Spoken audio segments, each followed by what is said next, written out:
Itu ada tulisannya udah direkam. Gitu. Wah, tapi wis pakai anu dah. Share kamu terus kamu.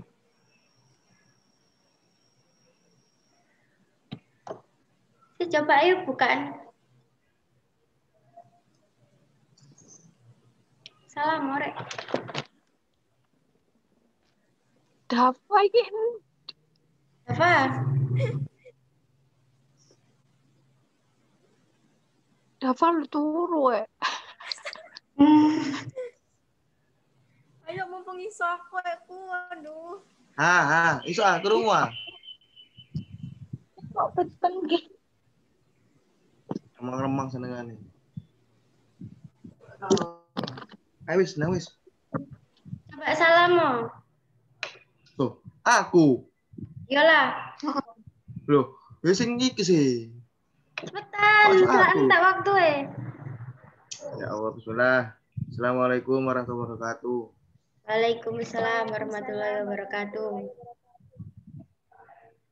Pada pagi hari ini kita kelompok haji akan mempresentasikan PPT kami yang berisi tentang apa itu pengertian haji, hikmah, terus dam, bagaimana kita melanggar aturan di dalam ibadah haji. Bisa dimulai dari yang slide pertama. Silakan. Pengertian haji. Haji menurut lugah atau arti bahasa adalah al-qasdu atau menyengaja. Sedangkan arti haji dari istilah berarti bersengaja mendatangi Baitullah atau Ka'bah untuk melakukan beberapa amal ibadah dengan tata cara yang tertentu dan dilakukan pada waktu tertentu pula. Untuk syarat-syarat yang ditentukan oleh syarah semata-mata mencari ridha Allah Subhanahu wa taala.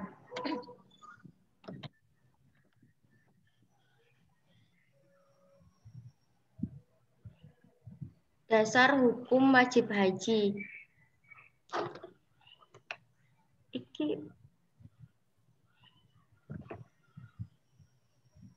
Dari ayat ini bisa diambil dari walillahi 'alan nasi hijjul baiti manistata ilaihi sabila. Maksudnya dalam ayat itu dijelaskan bahwa kewajiban manusia terhadap Allah adalah menjalankan ibadah haji. Tapi kewajiban tersebut hanya untuk orang-orang yang mampu untuk melakukan haji dalam harta dan kemampuan fisik. Dan untuk orang-orang yang tidak mampu maka tidak ada kewajiban untuk melakukan haji.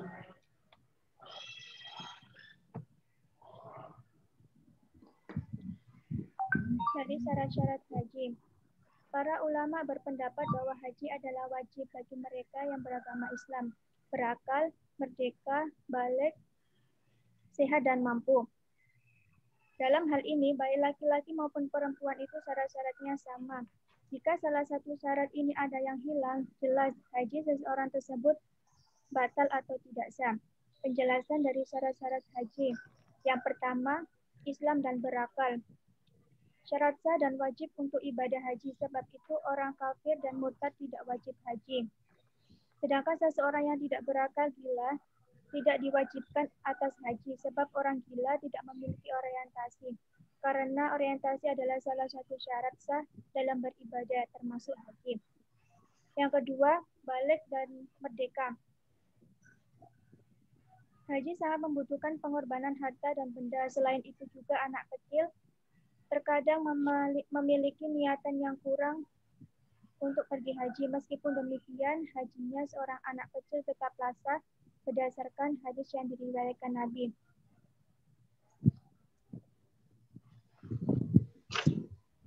Seorang ibu mengangkat seorang bocah ke hadapan Nabi dari dalam tanduk kendaraannya, seraya berseru, "Wahai Rasulullah, apakah ini boleh haji?"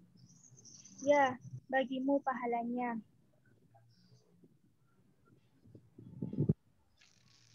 Yang ketiga, sehat dan mampu. Syarat wajib haji adalah mampu. Jika seseorang melaksanakan haji dalam keadaan sakit, sudah tua, bahkan miskin, maka hajinya adalah sah dan mencukupi, maka boleh. Hal ini dikarenakan pada saat Rasulullah menunaikan hajinya, Rasulullah bersama dengan mereka, kamu atau fakir. Dan Rasulullah tidak memintanya untuk berhaji lagi. Next.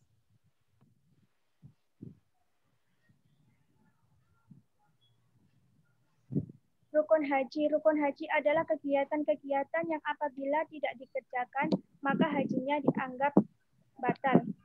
Yang pertama, ihram, berniat mengerjakan haji atau umroh, bahkan keduanya sekaligus. Ihram wajib dimulainya mikot, baik mikot zamani maupun mikot makani. Yang kedua, wukuf di Arafah. Pada tanggal 9 Dzulhijjah pada waktu duhur, setiap seorang yang wajib haji baginya untuk berada di padang Arafah pada waktu tersebut. Yang ketiga, tawaf, yaitu mengelilingi Ka'bah. Tawaf dianggap sah apabila memenuhi syarat sebagai berikut. Suci dari hadas besar, hadas kecil, dan najis. Menutup aurat, saran jika yang sedikit. Dimulai dari dan diakhiri di Hajar Aswad. Ka'bah berada pada sebelah kiri orang yang tawaf. Jika dilakukan di luar Ka'bah, maka hendaknya masih berada di Masjidil Haram. Sa'i adalah berlari-lari kecil antara Bukit Safa dan Marwah. Selanjutnya tahalul, yaitu mencukur rambut. Rukun haji adalah rukun haji sebagai penghalal terhadap hal yang diharamkan dalam haji. Dalam mencukur rambut, sedikitnya ada 3 helai rambut. Dan bagi perempuan tidak perlu dicukur, melainkan hanya dipotong saja. Yang terakhir, tertib. Tertib berurutan mendahulukan yang semestinya paling utama. Yang mendahulukan ihram dari rukun yang lain, mendahulukan wukuf dari tawaf, dan mendahulukan sa'i daripada bercukur. Dari persoalan yang sering muncul, apakah salah satu rukun haji tidak dapat terpenuhi, maka hajinya tidak sah. Jadi, hukum syar'i tidak akan sempurna kecuali terpenuhinya syarat dan rukunnya. Dari qawaid fiqhiyah, ahkamu al-usuliyah wal furu'iyah la tatimmu illa bi amrini wujudu syurutiha wa arkaniha wa sifatu mawani'iha. Hukum-hukum syar'i baik perkara usul pokok maupun furu' atau cabang tidak akan sempurna kecuali dengan 2 hal, terpenuhinya syarat dan rukunnya, serta tidak adanya mawani, penghalang atau keabsahannya. Jadi, apabila dari salah satu rukun atau syarat haji tidak terpenuhi, maka hajinya tidak sah atau batal. Selanjutnya.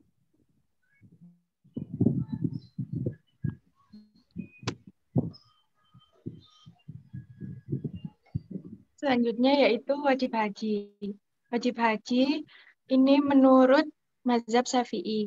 Yaitu yang pertama adalah irham, dan mikot. Yang kedua adalah mabit di Musdalifah. Mabit di Musdalifah ini yaitu bermalam pada malam hari raya haji. Setelah itu esok harinya berangkat melempar jumroh di Mina sebelum matahari terbit. Kemudian yang ketiga yaitu melempar jumroh. Melempar jumroh ini ada 3, yakni yang pertama jumroh ula, yaitu jumroh kecil. Yang kedua jumroh wusta, yaitu lempar jumroh yang sedang. Kemudian jumroh yang ketiga adalah jumroh akobah, yaitu lempar jumroh besar. Melempar jumroh ini dilakukan setiap hari pada tanggal 11, 12, dan 13 bulan Dzulhijjah dan waktunya setelah tergelincir matahari. Masing-masing jumroh dilempar sebanyak 7 kali dengan batu kecil. Kemudian yang keempat yaitu mabit di Mina. Mabit di Mina ini bermalam di Mina yang bertujuan untuk memberikan kesempatan jamaah haji untuk beristirahat. Sebab kegiatan ibadah haji keesokan harinya sangat berat, yaitu melempar jumroh akobah di Mina. Kemudian yang kelima ada tawaf wado, yaitu tawaf yang dilakukan sebelum meninggalkan Mekah. Apabila salah satu wajib haji ini tidak dilakukan, maka hajinya tetap sah. tetapi wajib membayar dam. Selanjutnya yaitu sunnah haji. Yang pertama, jadi sunnah haji ini maksudnya adalah amalan ibadah yang dapat menambah pahala bila dikerjakan. Amalan ini sebagai pelengkap pelaksanaan haji. Apabila tidak dikerjakan, juga tidak mengapa karena tidak berdosa. Yang pertama, sunnah haji yaitu ifrad, yaitu mendahulukan haji dibandingkan umroh. Kemudian yang kedua yaitu membaca talbiyah. Membaca talbiyah itu yang labbaik Allahumma labbaik. Terus yang ketiga adalah tawaf kudum. Tawaf kudum ini tawaf yang dilakukan ketika baru sampai di Mekah. Kemudian yang keempat, sholat sunnah tawaf sebanyak 2 rakaat. Kemudian yang kelima, memanjatkan doa saat melihat Ka'bah. Kemudian yang keenam, mencium hajar aswad. Kemudian yang ketujuh, berdoa saat memasuki Masjidil Haram. Kemudian yang kedelapan, sholat di Hijri Ismail. Kemudian yang kesembilan, minum air zam-zam. Dan yang kesepuluh, ada hal baik lainnya untuk yang dilakukan agar mendapatkan pahala. Dan selanjutnya.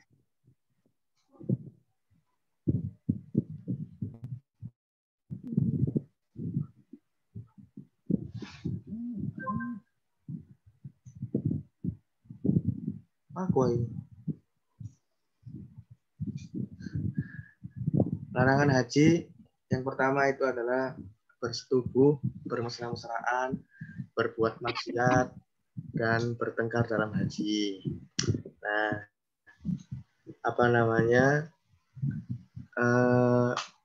kedua itu pun juga larangan haji yaitu dilarang menikah dan menikahkan ataupun dalam buka kurung menjadi wali dan tutup kurung. Untuk yang ketiga, untuk kaum laki-laki dilarang memakai baju yang dijahit, harum-haruman minyak wangi, memakai kain yang celup menutup kepala, memakai sepatu yang menutupi mata kaki. Nah, di sini kalau mencakup itu semuanya, di larangan-larangan setelah menggunakan baju ihram, ada di sini memotong kuku, terus menyentuh, tadi juga bisa disebutkan memakai wangi-wangian. Terus yang keenam, ini dilarang berburu atau membunuh hewan liar yang halal dimakan. Jadi di surat Al-Maidah ayat 59 itu dijelaskan, ya ayyuhalladzina amanu la taqtulus shaydah wa antum hurum. Dan hai orang-orang yang beriman, janganlah kalian membunuh binatang yang liar tapi dagingnya bisa dimakan. Terus ada lainnya, untuk kaum wanita mereka boleh memakai pakaian yang menutupi seluruh tubuhnya kecuali muka dan kedua telapak tangan. Dan kelima, dilarang menghilangkan rambut dan bulu badan serta memotong kuku selama haji. Dan tetapi wajib membayar dam. Nah, di sini yang saya jelaskan nanti itu melakukan perbuatan yang dapat mengarah pada hubungan suami istri itu pun tidak boleh, bermesra-mesraan. Karena Al-Baqarah ayat 197, fala rafasa wala fusuqa wala jidala fil hajj, maka tidak boleh rafats itu kayak semacam perbuatan yang membawa perbuatan jelek pada saat kita sudah memakai kain ihram. Ya, bisa dicakupkan ini bersetubuh, bermesra-mesraan, berbuat maksiat, dan bertengkar dalam haji. Mungkin itu sudah jelas. Selanjutnya,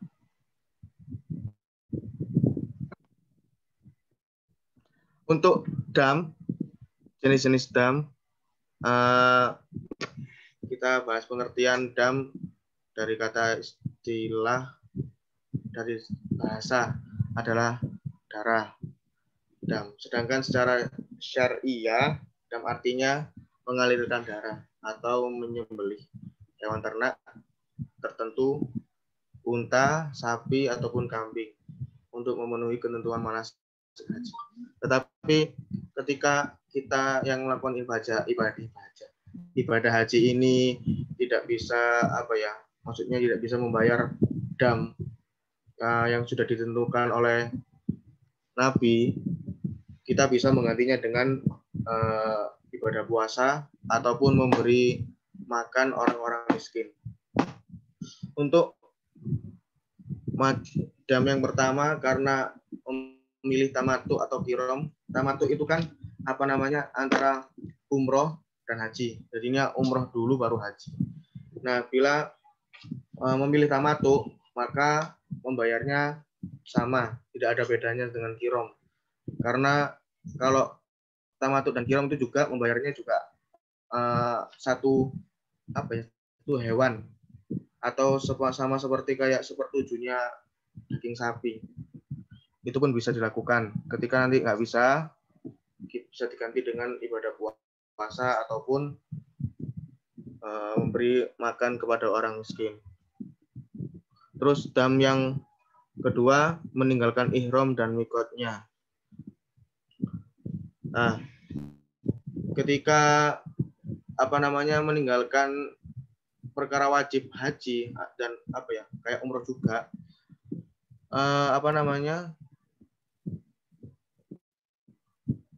tapi kalau semisalnya dam ini juga sama sih, sama kayak yang tamattu dan kirom, itu pun nggak ada bedanya. Mungkin jenis-jenis dam ini bisa dibayarkan hewan-hewan yang memang bisa dagingnya dimakan, seperti unta ataupun sapi ataupun kambing. Ketika nggak bisa, itu pun juga bisa diganti dengan ibadah puasa ataupun berbagi makanan kepada orang yang membutuhkan. Itu saja. Udah cukup.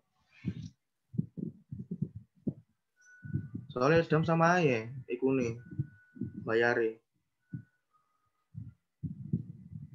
Kalau nggak bisa yo umroh. Hikmah nggak bisa umroh. Hikmah ibadah haji, ihram melatih manusia untuk menahan hawa nafsu yang sudah dijelaskan tadi di dalam surat Al-Baqarah ayat 197. Tidak boleh bermesra-mesraan dan ataupun bersetubuh. Dan kedua, tawaf Ka'bah menyimbolkan monoteisme tauhid. Dan yang ketiga adalah ibadah sa'i antara Safa dan Marwah, mengingatkan sejarah perjuangan Siti Hajar untuk mencari air bagi anaknya. Dan keempat, wukuf di Arafah bisa disebut sebagai malam perenungan. Dan yang kelima, melempar jumroh terkait erat dengan kisah Nabi Ibrahim ketika melempar setan. Dan keenam, bermalam di Mina dan Musdalifah dan diistilahkan malam istirahat dari rangkaian ibadah haji. Yang ketujuh, dalam tahalul terkadang ajaran agar manusia mampu mengendalikan sifat pembawaannya. Nah, yang terakhir ini hikmah ibadah haji itu ya ada 7, maka jangan sampai hikmah yang kita cari ini jangan sampai terlewat ketika sudah berada di Mekah dan Madinah. Tutup. Sekian. Mungkin ini sekian dari kelompok haji. Mungkin ada kurang lebih dan salahnya, mohon dimaafkan.